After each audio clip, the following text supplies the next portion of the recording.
যুবক তুই তোকে চিনলি না, হায় হায়। তামসাটাকে জিন্দিগি মনে করলা।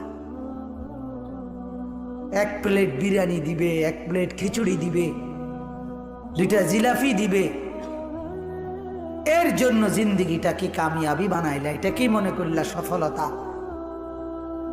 কিছুক্ষণ মোবাইল চালাইলা, কিছুক্ষণ মেয়ে দেখলা, ছবি দেখলা, নাটক দেখলা, নাচ দেখলা, আর কিছুক্ষণ ঘুমিয়ে রইলা, এটাকেই জিন্দিগি মনে করলা।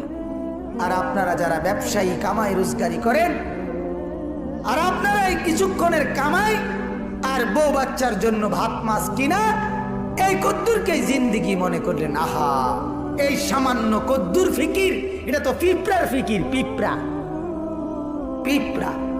আমাদের বাংলাদেশের একজন শ্রেষ্ঠতম আলেমে দ্বীন, গবেষক আলেম ডক্টর আফম খালিদ হোসেন, অনেক বড় মাপের আলেম এবং জ্ঞানী গবেষক। উনি বলছেন এক পিঁপড়া সামান্যটুকু খাবার খায়, হ্যাঁ, কিন্তু এরপরও সে জমা করে রাখে।